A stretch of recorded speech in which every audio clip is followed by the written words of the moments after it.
My name is Justine Egger. I'm your medical student for this afternoon, and we will be doing your physical examination for the nervous system.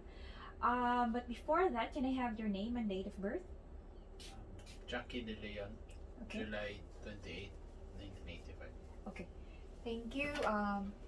Thank you, Chuck. So before we even start with our physical examination, please sign this consent form, allowing me to take a video of the procedures as a compliance of my physical diagnosis class. Okay. Please sign this form.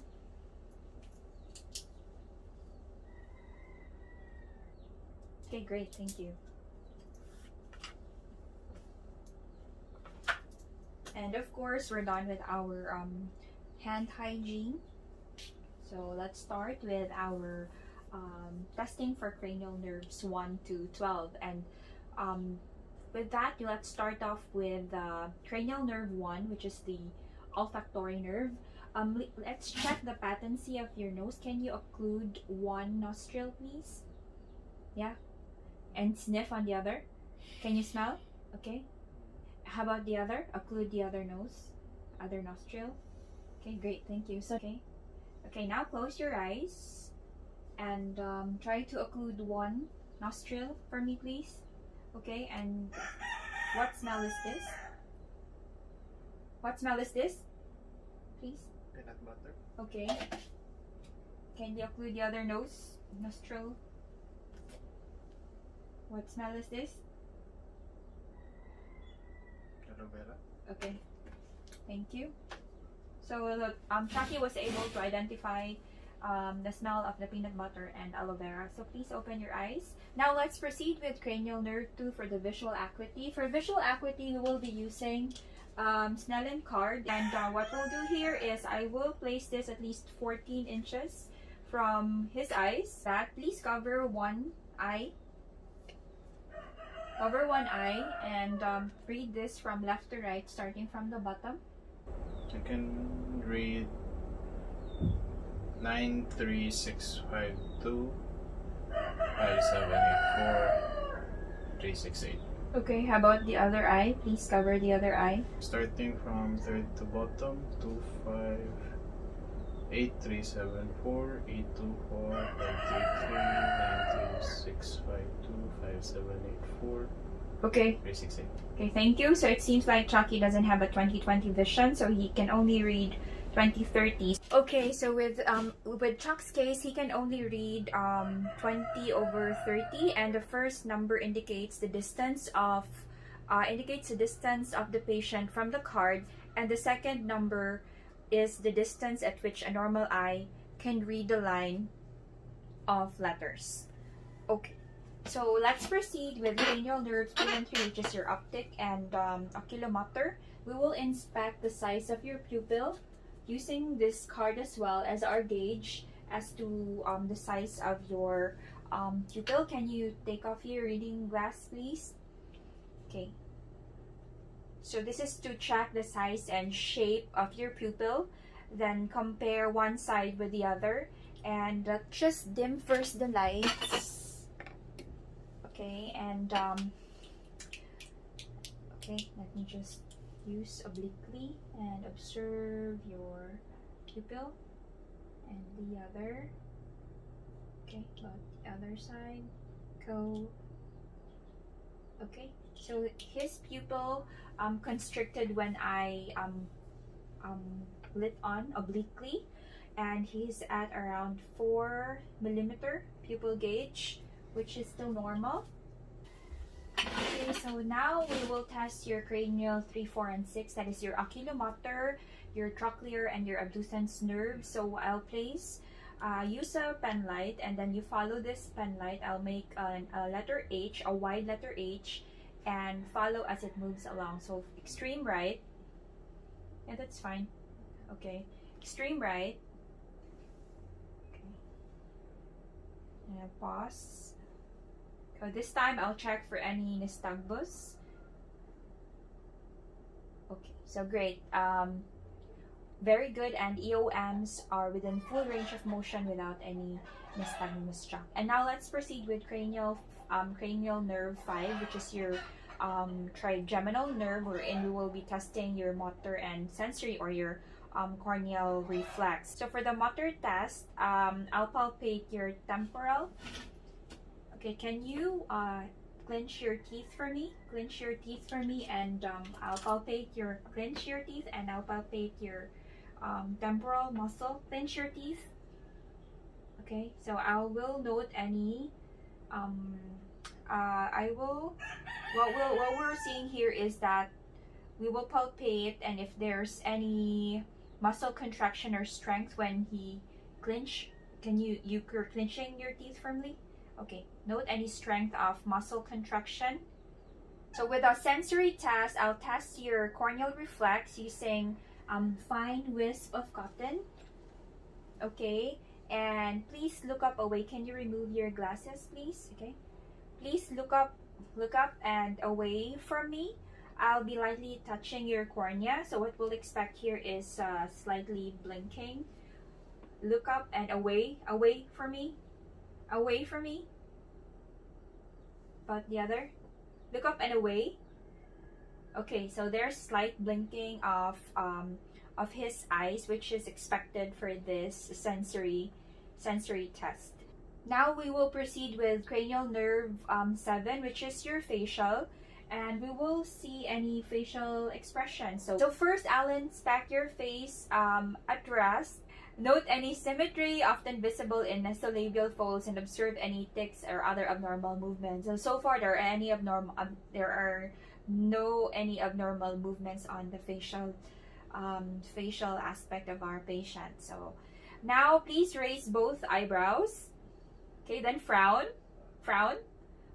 Okay, and close both eyes tightly so that you cannot open them. And I'll test muscular strength by trying to open them. Okay. Now show both upper and lower teeth. Okay, and then smile. Okay, puff out both cheeks. Okay, great. So there, I can't see any abnormal movements or any asymmetry on his face. Okay, so that is how we test cranial nerve 7 for facial. Now for cranial nerve 8, this is for acoustic and vestibular. We will assess hearing, whispered voice test. What we'll do here is I will occlude one of your ear, non-test ear, while rubbing your tragus, and I will whisper.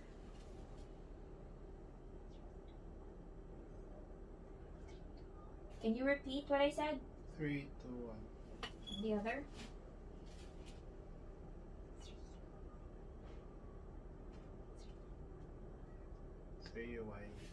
Okay, so great. He was able to repeat what I just whispered, and also I was able to make sure that I have a quiet voice with whispering for him to clearly hear what I just whispered.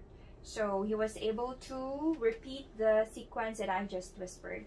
Now for cranial nerve 9 and 10, this is for the glossopharyngeal and vagus test.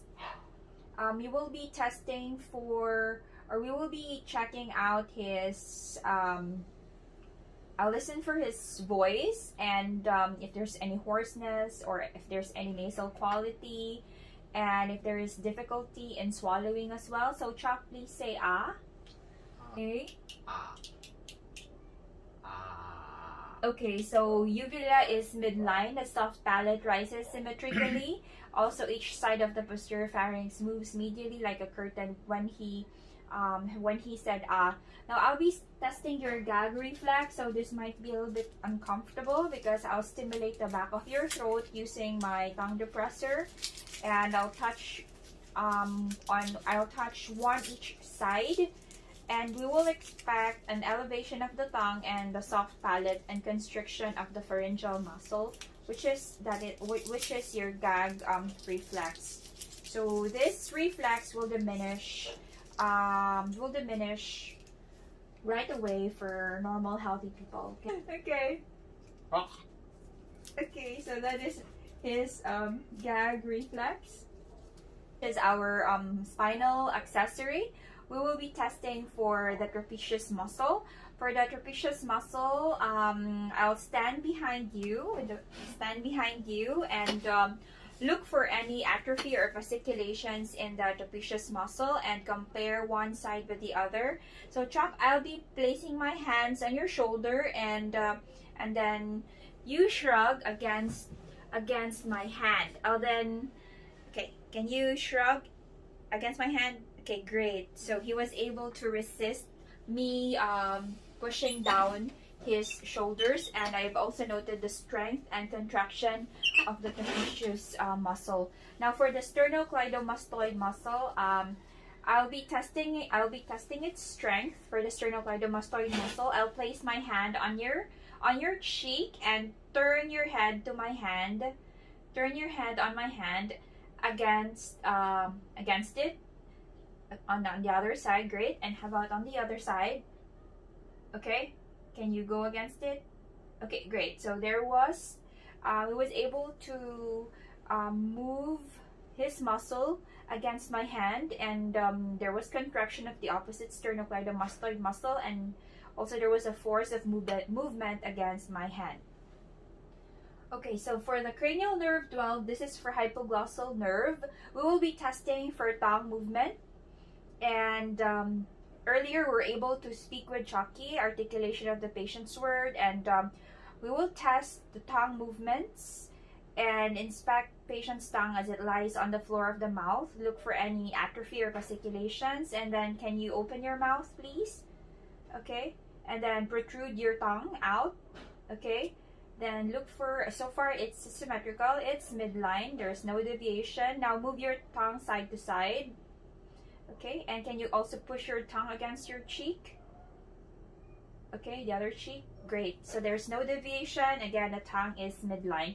For the motor system test, we'll be testing your muscle strength, upper and lower extremity. So for the upper extremity, please push down your arms against my hands. Okay, and your lower extremity as well. Please push it down against my hands. Very good. So there's a resistance of his muscle while I'll try to push it. While he tries to push it down. For the muscle strength, it's rated from 0 to 5. 0, no muscular contraction detected. 1, barely detectable flicker or trace of contraction. 2, active movement of the body part with gravity eliminated. 3, active movement against gravity. 4, active movement against gravity and some resistance. And number 5, active movement against full resistance without evident fatigue, and this is normal muscle strength. For the test flexion, C5, C6 biceps, Chuck, please pull your hand. Please pull your hand against my grip. Okay, and now try to push your hand against my grip, and let's do the same step on the other elbow. Try to pull your hand against my grip, and now try to push against my grip. This is testing his biceps and brachioradialis, both flexion and extensions. Okay, so now we will be testing for the grip strength, C7, C8, and T1. To avoid me getting hurt by strong grips, I'll place my own middle finger on top of my index finger, and normally it should be difficult for me to pull my fingers from the patient's grip. Now Chuck, squeeze my 2 fingers as hard as you can. Okay, now I'm trying to pull my fingers and I cannot pull it from his grip. How about the other? Okay, so same thing, that is for grip testing. And now for the opposition of the thumb, C8, T1 median nerve, please try to touch your little finger going against the resistance, or going against my finger. Okay, there. How about the other? Okay, there. So there is he's going through the resistance against my finger in trying to touch his little finger. Okay, so we will be testing dorsiflexion and plantar flexion. So Chuck, please pull your foot against my hand. Now try to push against my hand. Again, this is pull it, that's dorsiflexion, and push against my hand. So this is his plantar flexion. Let's do the other on the side. pull against my hand, it's dorsiflexion, and push against my hand, it's plantar flexion. Okay, so now let's proceed with cerebellar and gait. Now for a rapid alternating movement in arms, Chuck, please palm down, then strike your thigh, raise your hand, turn it over, palm up, and strike your thigh. Okay, so rapidly repeat that. Repeat as rapidly as possible as you can. Okay, do it rapidly.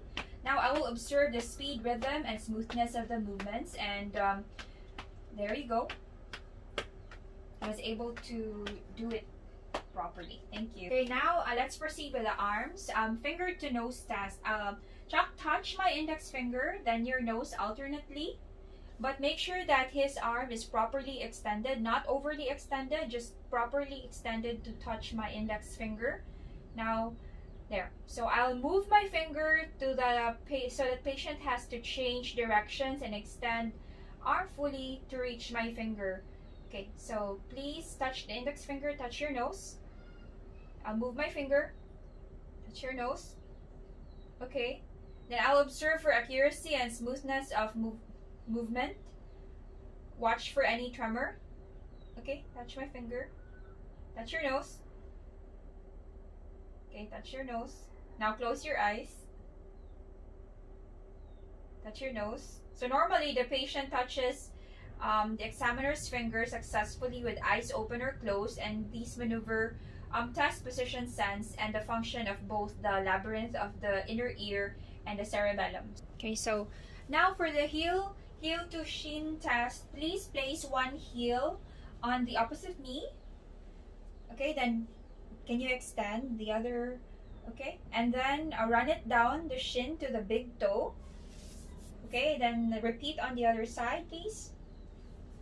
Okay, big toe. Great. Now we will observe for accuracy and smoothness of movement. So for the next test, we will test for the gait. Now walk across the room or down the hall, then turn and come back. Okay, try to walk. And I'll observe the posture, the balance, the swinging of the arms, and movement of the legs. Normally, it's balance and intact. The arms swing symmetrically. The arms swing symmetrically at the sides, and the turns are smooth. Now let's go ahead and proceed with heel to toe walking. This is also called tandem walking. Now walk heel to toe in a straight line. Okay, and then the other. Okay, the other. Okay, there. So we will notice him maintaining his balance while walking from heel to toe, and also on a straight line. Thank you. Okay, let's proceed with stance. Now it's for the Romberg and the Pronator Drift test. For the Romberg test, it's mainly to test the position sense. Now stand with feet together, Chuck, and close both eyes for 30 to 60 seconds without support. Okay, so patient's ability to maintain upright posture and normally any swaying is minimal. And a positive Romberg sign is when the patient stands fairly well with eyes open but loses balance when they are closed. So patient was able to maintain his balance while his eyes is closed for 30 to 60 seconds. And for the Pronator Drift, please open your eyes. Now stand for 20 to 30 seconds with eyes closed again, and both arms held straight forward, okay, with palms up. And normally patients hold the arm position well. Okay, now keep your arms out and eyes shut. Then I'll briskly tap the arms downward. Okay, arms normally return smoothly to the horizontal position, and this response requires muscular strength, coordination, and good position sense. A Pronator drift occurs when one forearm and palm turn inward and like this, inward and down. So when I try to push it down, it tends to go inward and down. So that's the Pronator drift. Okay, so now let's proceed with a sensory test, and this is to test for pain. To test for pain, we will be using a pin. Okay, so I'll be using the sharp pin, then the blunt end of this, and the chalk will identify if it's sharp or dull.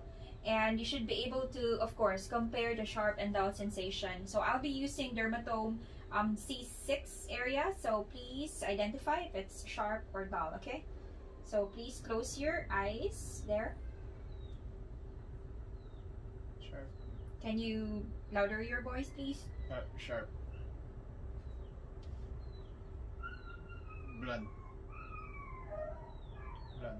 Okay, great. So he was able to identify on the C6 area if it's blunt or sharp. So let's test for temperature. I'll be using my pen light. So one was previously dipped in hot water and the other with a cold water. So chalk, please identify if it's hot or cold, okay? And it's still on C6. Hot. Cold. Cold. Okay, great. Thank you. And with chalk, he was able to identify or able to sense the hot or differentiate between hot or cold. Okay, so let's proceed with the test for light touch using a wisp of cotton. And please tell me if you can feel the wisp when I touch it or when I place it on your skin. So I'll still be using C6. Better. Cotton. Can you feel this? Yes. Yes. How about here? Yes. Okay. Now, also, let's just, same thing, avoid touching the callous skin because it's normally insensitive. Okay, so our next test is for proprioception. I'll grasp Chuck's big toe, holding it by its sides. Okay, separate it from the other toes. So now, this is up, this is down, up and down. Now please close your eyes and tell me if I'm moving it up or down, okay? How about this? Up. Okay. Down.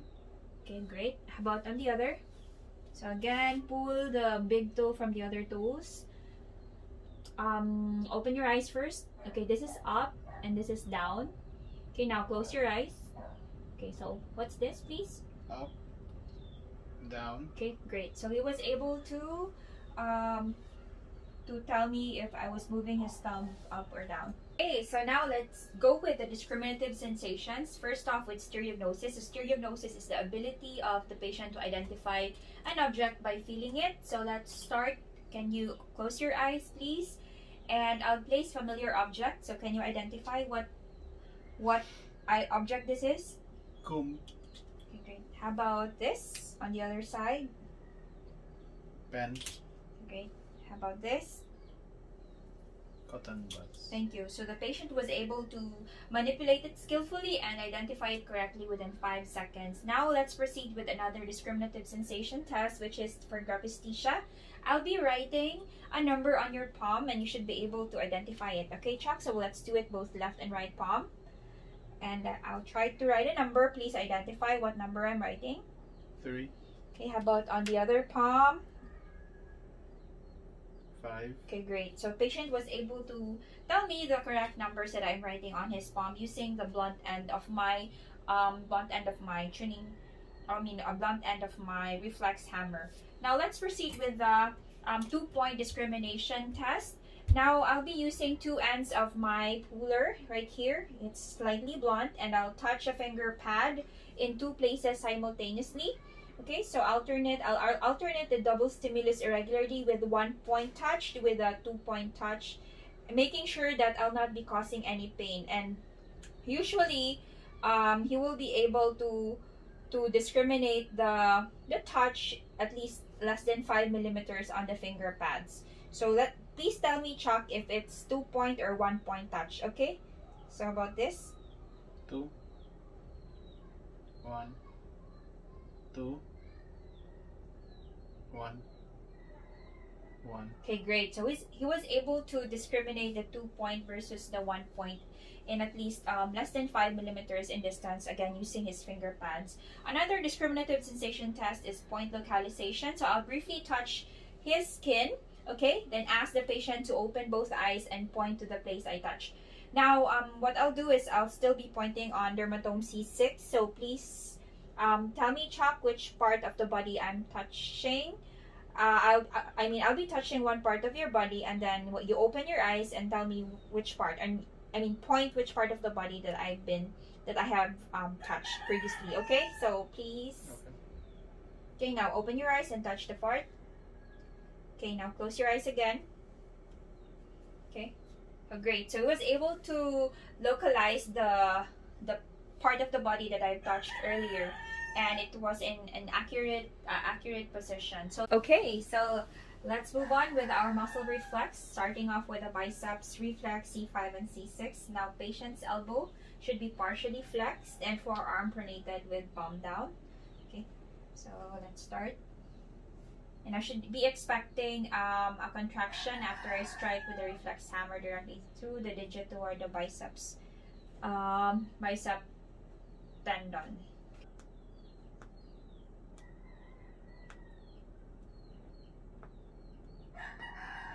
Okay, so they should be able to feel the contraction, observe flexion of the elbow, and contraction of the biceps muscle.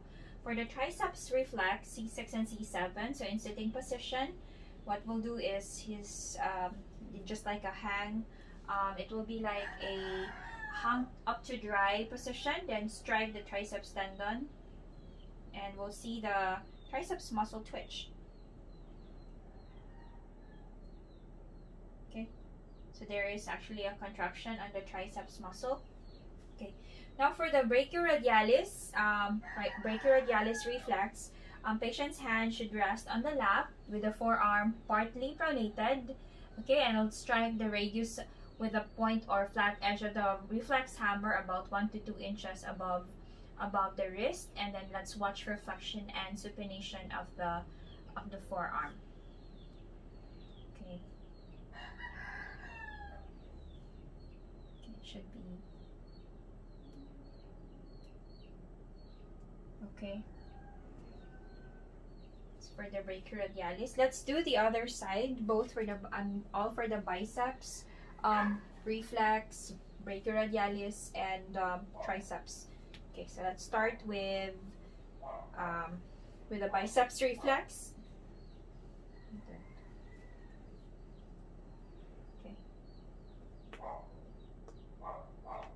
Okay, biceps, and then triceps.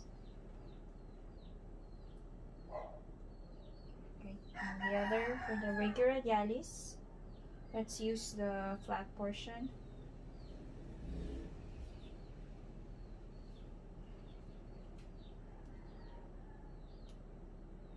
Okay, was able to feel those contraction of the biceps brachioradialis and the tricep muscle.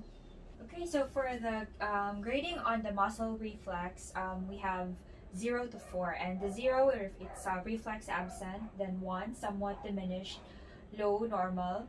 Number 3 it's average or the normal, and number 3 it's brisker than average. Number 4 it's very brisk, hyperactive, with clonus already. Okay.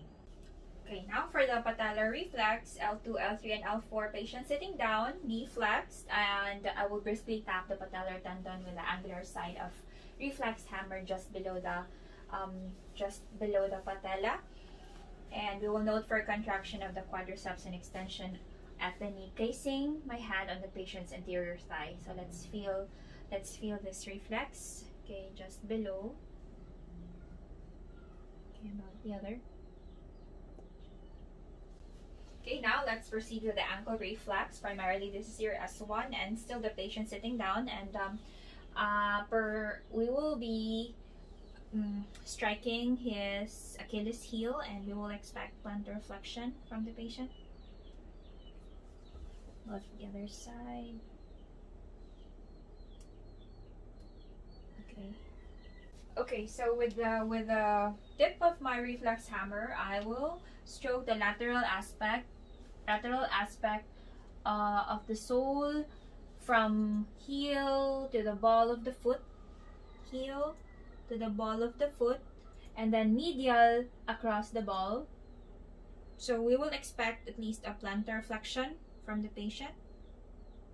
Okay, dorsiflexion means a positive Babinski response, and There. So let's do this on the other side.